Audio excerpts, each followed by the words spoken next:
Bienvenidos a La Manzana Escéptica, un programa promovido por la Sociedad Secular y Humanista del Perú que busca popularizar la ciencia, sus teorías y contenidos en un lenguaje que esté al alcance de todos.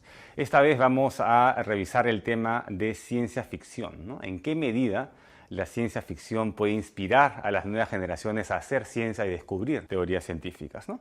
Para eso estamos con Carlos Chimal, que vino ayer a presentar su último libro, El Mercurio Volante, que se los recomiendo, a pesar de que, bueno, recién he comenzado a leerlo, está muy interesante. Vamos a hablar también de otros libros que ha publicado, libros que tienen que ver con ciencia ficción, por ejemplo, Futurama, ¿no? Que es un clásico, El universo en un puñado de átomos, y también este que es uno de los más científicos, que es Fábrica de Colores, ¿no? Entonces pueden revisarlo en línea. Es un autor que ha venido publicando de los años 80. Es un bestseller de la ciencia ficción en México y en todo el mundo. Buenas tardes, Carlos. Bienvenido al programa. Buenas tardes, Víctor. Muchas gracias. Un gusto pues tenerte. Ayer estuviste presentando tu último libro. Cuéntanos cómo fue la experiencia. Muy agradable. Estaba llena la sala. El público muy participativo, con preguntas evidentemente muy inteligentes y fue una plática bastante agradable alrededor de este binomio que es la imaginación científica e invención literaria.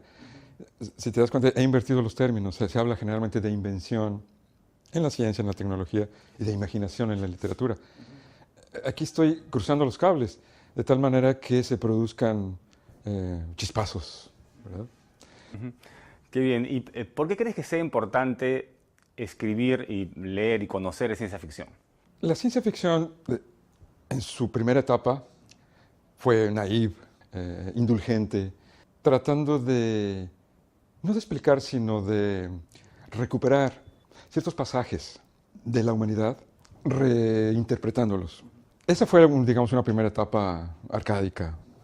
Pero luego viene la Segunda Guerra Mundial, viene la Primera, la Segunda Guerra Mundial, el mundo entra en una crisis fuerte y la ciencia ficción toma la bandera de rescatar a la humanidad, ¿no? El auge de los superhéroes, ¿no? Exacto, el auge de los superhéroes, se vuelve evangélica. Que no es propiamente ciencia ficción, ¿no? Hay mucho de fantasía. Hay mucho de fantasía, se empieza a cruzar con la fantasía, se empieza a enloquecer la gente tratando de descubrir vida en Marte, ir a mundos imposibles, uno más imposible que el otro. Es ahí donde empieza a haber un problema, porque solamente un gran escritor puede superar esa. Es como le pasa como a la novela policíaca. En general es un cliché, hay pues A más B más C y ya tienes una novela policíaca, ¿no? Solamente un gran escritor puede superar esos clichés. Hay buenos escritores, yo insisto en que G.J. Ballard y Stanislav Lem, que además, por cierto, Lem dejó de escribir ciencia ficción harto de las tonterías, ¿no? Dijo, ya no vuelvo a escribir nada de esto porque... Estábamos conversando a la hora de almuerzo sobre tus críticas a estos dos grandes escritores de ciencia ficción, ¿no? Primero está Julio Verne, ¿no? Que escribió esos libros que han generado tantas películas y tantas historias, de la Tierra a la Luna o Viaje al centro de la Tierra, ¿no? Y también de Isaac Asimov, ¿no? Que es uno de los más famosos, ya tiene varias películas como Yo Robot inspiradas en sus libros, ¿no? Pero me dices que su visión del mundo o su visión del futuro es un poco negativa a veces porque tiene todo este futuro distópico, ¿no? O del científico loco, ¿no? Que no ayuda mucho a la labor divulgativa. Sí, el problema de Isaac Asimov es que era un malo escritor, era un escritor malo. Entonces, y además era una mala persona, porque todas sus historias de la química y de la ciencia universal, pues ponía un montón de amanuenses a escribir y les pagaba una bicoca, ¿no? Un explotador. Entonces, ese tipo pues hay que desecharlo. Julio Verne por lo menos tiene la virtud de que fue el primero que hizo las cosas, ¿no? Entonces, bueno, eso tiene... Y además, no era muy buen escritor, pero estaba interesado de una manera franca, ingenua, en hacer este cruce. A pesar de que no hayan leído mucho, digamos que no se haya leído directamente a Julio Verne, sí inspiró al público, ¿no? El hecho de poder llegar a la Luna, ¿no? Utilizando la pólvora, que claro, no era el método para llegar a la Luna, pero tenía la idea de que la pólvora era tan potente que podías meterle una bala de cañón y tal vez lanzar a un hombre a la Luna con las leyes de Newton, ¿no? Sí, eso no importaría tanto, que se hubiera equivocado en eso. Lo importante de Verne es que pensó fuertemente. Ese es lo que creo que no importa qué género uses, a qué te dediques, si piensas fuerte y fiel a tu tema, es probable que le des. Es lo que le pasó a Verne, ¿no? Él era muy honesto consigo mismo y por eso puede conectar cosas que aparentemente no están conectadas y discurrir y hacer inferencias más o menos razonables en términos estéticos, quiero decir, literarios, ¿no? No me importa si es razonable de otra manera. El problema de los otros es que no son nada razonables, ¿no? De lo que quieren es ganar dinero o hacerse famosos. Entonces, ¿cuál es tu postura del futuro? Porque un escritor de ciencia ficción, como comenté en la Feria del Libro ayer, en la presentación de tu libro, los escritores de ciencia ficción que también saben de ciencia, como es el caso, a veces son los mejores prediciendo qué podría pasar, ¿no? A dónde vamos a estar acá 10 años o acá 100 años, ¿no? Tal vez nos vamos a adelantar mucho, ¿no? Pero ¿para ti el futuro es prometedor o es un futuro desastroso donde la ciencia y la tecnología nos va a llevar al desastre? No, yo creo que ambas cosas. La ciencia y la tecnología se pueden usar de una o de otra manera. Pienso que la humanidad va a conservarlas. Es difícil hablar del futuro, no tiene mucho sentido. El futuro no existe, de hecho. ¿No? Lo único que existe es un presente continuo, de hecho. ¿Verdad? Entonces, te pongo un ejemplo. La revista New Scientist, que se publica en Londres desde hace 50 años, es impresionante, cada lunes sale New Scientist, ha hecho cada 10 años este ejercicio, preguntarle a grandes científicos y escritores qué piensan, cómo va a ser el mundo en 10 años. Ninguno le ha atinado, pero ni de cerca. Nadie ha atinado nada. No sabemos realmente lo que va a pasar. Ahora, por ejemplo, tenemos la moda del Facebook, pero ¿tú te ves en el Facebook dentro de 10 años? Yo no. Yo creo que el Facebook va a declinar y va a venir otra cosa, ¿no? ¿Cómo declinó el fax? ¿No? ¿Cómo declinó el teléfono? Pero vuelven a surgir. O sea, eso es lo emocionante de ser humano y de vivir en esta época. Claro, a la hora que salió el cine, la gente comenzó a decir que van a dejar de escuchar radio, ¿no? Y a la hora que salió la televisión, la gente va a dejar de ir al cine. Y a la hora que sale el internet o videos en YouTube, ya van a dejar el televisor, ¿no? Pero tienen funciones distintas y aún la gente sigue escuchando radio, ¿no? Inclusive radio AM, ¿no? Claro, claro. Y hay gente que regresó a la radio y que prefiere, por ejemplo, un partido de fútbol. Si no va al estadio, prefiere escucharlo por radio, pero no verlo por televisión. Igual pasa con el libro electrónico, ¿no? Hasta ahora el libro en físico, después de tanto tiempo, sigue siendo importante, ¿no? Van a convivir, sí. Ahora que viene la realidad aumentada cada vez más fuerte, pues entonces esto es otro camino que también habrá que explorar para la ficción. Y el tema de la inteligencia artificial, ¿cómo la ves? ¿La ves como una amenaza, como una promesa? Es una promesa y eso es una cosa muy interesante. Yo creo que hablando con esto de la beca Shakespeare, tuve la gran fortuna de volver a ver a Lord Martin Rees, que es el más grande cosmólogo y astrofísico vivo. Él hizo la oración fúnebre ahora que murió Stephen Hawking en Cambridge. Y bueno, y también en Londres. Ahora Stephen Hawking está en la abadía de Westminster entre Newton y Darwin, ni más ni menos, ¿no? Él piensa que él es el director del programa del espacio profundo de la Gran Bretaña y piensa que la inteligencia artificial es una herramienta, la ingeniería genética es otra herramienta, la robótica es otra herramienta que va a permitir a los humanos que vayan a otra galaxia o ni siquiera a otra galaxia, en fin, a años luz de aquí, y van a crear otras especies, ¿no? Ya quitándose de todas estas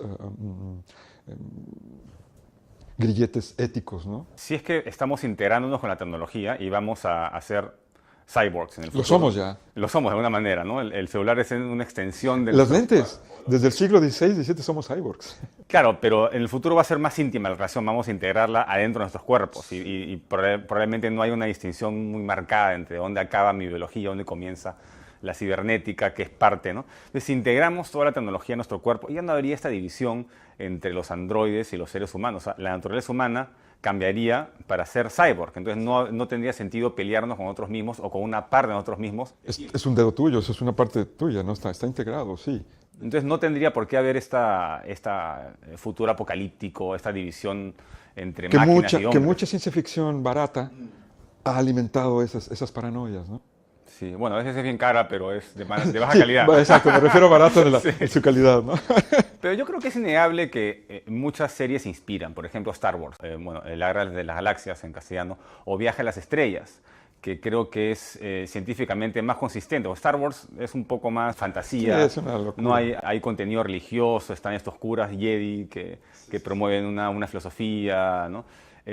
Pero en Viaje a las Estrellas, en Star Trek, no sé si has tenido la oportunidad de ver algo de la serie que comenzó en los años 50 y que tiene cierta tradición ellos consideran que es pues probablemente la mejor serie de ciencia ficción o la más exacta, o sea, la que tiene menos contenidos fantásticos, y donde al final los científicos no son, digamos, los científicos locos, sino Sí. la ciencia es la que salva el día. Más bien los que creen en lo sobrenatural son los que pierden y los que finalmente comprueban que eso sí se puede explicar de manera natural, ¿no? Sí, hay un documental, creo que está en Netflix, del Capitán Kirk, que fue fue en busca de estas cosas y habló con Stephen Hawking. Entonces es muy interesante, ¿no? Porque sí, claro, ellos tratan de darle una dignidad, ¿no? A algo, un cuerpo, ¿no? Que ese es el problema de todas estas literatura fantástica de ciencia ficción, que no tiene cuerpo, que son monstruos, ¿no? Claro. Bueno, acá tienes un par de idiomas que han creado, el vulcano, el Klingon, hay óperas en Klingon, literatura en Klingon, hay chats, uno puede aprender Klingon, ¿no? O sea, Star Wars no ha Eso es creado divertido. No ha creado. ningún lenguaje, o sea, escarbas un poquito, son películas en realidad. Cuando tienes una serie, tienes más contenido, ¿no?, que desarrollar. Pero también es un arma de doble filo. Toda esta gente que cree en los extraterrestres, en los ufólogos, es fanática de la ciencia ficción, ¿no? Y creen que necesariamente tiene que existir vida allá afuera y que probablemente ya no se hayan visitado, ¿no? ¿Tú piensas que nos han visitado ya como se dice en este canal de History Channel? Quien cree eso está totalmente ancestrales, ¿no? Tiene que irse directamente al manicomio, directamente a la ¿No? casa de la risa. Claro, que que los mayas no han podido. Ellos ya están entre nosotros, ¿no? Claro. ¿Y por qué no se manifiestan? ¿Por qué son tan tímidos? Hay una conspiración es- mundial, obviamente, ¿no? Sí. Y uno puede ver, pues, que Trump es alienígena, obviamente. Sí, eso el sí, color claro. que tiene, el pelo, ¿no? Es un reptiliano. Sí, exacto.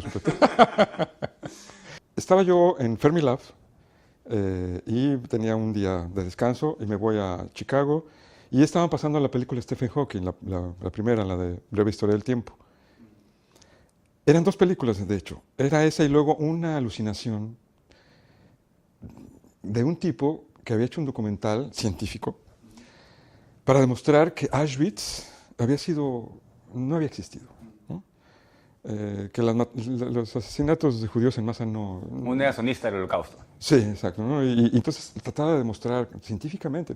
Entonces, cuando salí de ahí, había una librería junto, completamente perturbado, ¿no? Quería ver dónde estaba el autor para romper el hocico, ¿no? Me meto a la librería y era una librería llena de libros de ciencia ficción, ¿no? Entonces ahí me di cuenta de que, claro, la ciencia ficción es fascista, ¿no? Está llena de nazis, ¿no? Gente ¿no? Mundos totalmente enloquecidos y, ¿no? Evangelizante, moralista. El imperio de la Guerra de las Galaxias es un imperio nazi, prácticamente. Sí, claro, ¿no? Todos son una bola de Contra nazis. monjes medievales, que son los medievales, porque también son igual de nazis, ¿no? Claro, tienen esa estructura no, piramidal, ¿no? Todos son iguales, ¿no? Entonces, me parece que eso ha hecho mucho daño. Y ahí es donde me di cuenta de que es una locura espantosa, ¿no? De que no tiene ningún sentido, ¿no? No, yo prefiero a Dostoyevsky, a Bulgakov, ¿no? A Gogol, ¿no? A los norteamericanos, ¿no? Y cuéntanos un poco sobre tu último libro, El Mercurio Volante. Lo has presentado acá en el Perú. Está saliendo apenas, me estoy presionando con ustedes, estoy empezando una gira iberoamericana. Qué bien, qué bien. Por todos los países de Iberoamérica, presentando estos libros, precisamente por eso, porque creo que la vida de Carlos de Sigüenza y Góngora es un ejemplo de un poeta, astrónomo, ¿no? Ingeniero, que además defendió cuando la indiada se rebeló y empezó a quemar las casas de cabildo. Él lo primero que hizo con la espada ir a defender los libros. Juntó una bola de cuates y ¡fa!, a punta de espada a defender los libros, ¿no? Entonces es un hombre de acción, ¿no? Es mi héroe ahora. Creo que esa es mi propuesta de ficción científica en oposición a la ciencia ficción. Bueno, consíganlo, El Mercurio Volante, gran novela. Y cuéntanos qué otra novela está en el horizonte, porque tienes ya varios libros, ¿no?, de los 80s. Sí, ya más de 30 libros. Tengo 7, 8 novelas. Por cierto, una de ellas, que es un poco el antecedente, bueno, esta también, ¿no? El Criaturas de Fuego, que es justamente una parodia de la ciencia ficción y de la fantasía. El personaje es un androide que no puede morir, el doble de Jim Morrison. Entonces es así como un tipo muy, muy codiciado, ¿no? Pero también tenía otra antes que se llama Lengua de pájaros. Lengua de pájaros en el lenguaje hermético es la lengua del demonio. Entonces, es que a estos chicos se les aparece el demonio todo el tiempo. Y ellos se inventan un Facebook. Esto fue en el año 96, 97. La novela salió en el año 2000. Que también es un poco eso, ¿no? Ese juego de meterse por un mundo virtual y de pronto llegas a Rusia, ¿no? De hecho, gran parte de la novela sucede en San Petersburgo. Pero San Petersburgo, antes de ser Petersburgo, se llamaba Nova Ladoga. Y eran unas ciénegas llenas de mosquitos, de paludismo. Ahí murieron más de 40.000 trabajadores construyendo la ciudad, la nueva Ámsterdam que quería Pedro el Grande, ¿no? Petersburgo. Entonces está toda la historia de Petersburgo y en un futuro dantesco, ¿no? De androides y de un tipo que lo rescatan, ¿no? Después de haber sido masacrado allá por Afganistán, donde los rusos están obsesionados desde Lermontov, ¿no? Uy, qué interesante. Bueno, ya tenemos que ir cerrando el programa. ¿Qué le recomendarías a tales peruanos, futuros divulgadores o con interés por la ciencia ficción? O sea, ¿cuál es la fórmula o qué cosas uno puede vivir que lo preparen para ser un escritor pues, de ciencia ficción? Para empezar, leer a Cervantes, ¿no? Tienen que leer el Quijote, tienen que estudiar el Quijote. Yo soy alumno de Tito Monterroso, del gran escritor guatemalteco-mexicano Monterroso. Fue mi tutor con la beca de Bellas Artes. Y él, a Villoro, a varios que fuimos privilegiados de tenerlo como tutor, lo primero que nos hizo fue, primero tienen que aprender a leer, ¿no? Antes de querer escribir, antes de ser tan arrogantes y creer que saben escribir, porque sepan que ya le está escrito todo. Ya no hay nada nuevo. Si aún insisten así, en querer escribir, bueno, léanlo, lean primero, aprendan a leer y luego ya veremos si pueden escribir algo interesante, original, ¿no? Bueno, eso es lo que yo siempre digo, cuando no puedes escribir, lee por lo menos, ¿no? Pero algo procesa. Alfonso Reyes decía, para poder escribir 1 hora, tienes que tener 10 o 100 horas de vuelo de lectura, ¿no? Qué bien. Pero es distinto, ¿no? Hay gente que lee bastante bien y es buena lectora, pero no tiene pasta para la escritura, ¿no? Hay que dar el paso, ese es otro paso. O sea, el paso de la página en blanco, ¿no? De aquí a acá, allá, no cualquiera lo da, ¿no? Hay muchos que lo intentan, que lo creen. Y por eso la divulgación de la ciencia está también llena de basura, ¿no? De ladrillos que quieren enseñarte y gente que escribe muy mal, entonces hacen muy mala, no ayudan en nada. Bueno, Carlos, muchas gracias por venir al programa, estuvo genial esta conversación. Espero pues que inspires que sigas inspirando a varias generaciones con Crean en con sí tus mismos, libros. sean honestos, sean fieles a su propia historia, a la historia que realmente quieren contar. Puede haber un escrito de ciencia ficción con motivos peruanos, ¿no? Tal vez con incas. Claro, no está cerrada, por supuesto la ciencia ficción no está clausurada. Siempre, si hay un buen escritor, si hay una buena historia que contar, puede suceder en un elevador, puede suceder en Nazca. Es el narrador el que la tiene que hacer surgir. Bueno, Carlos, muchas gracias por venir y que continúen los éxitos en México y bueno, espero que nos contactes cuando vuelvas a Lima con tu siguiente libro. Me encantará regresar. Excelente. Bueno, estuvimos acá con Carlos Chimal, él es escritor de ciencia ficción, tiene varias novelas, vino a presentar su último libro, El Mercurio Volante, se los recomiendo. Y este fue un capítulo más de La Manzana Escéptica, espero que nos sigan en las redes y continúen escribiendo sobre sus propuestas y para los siguientes programas. Chao.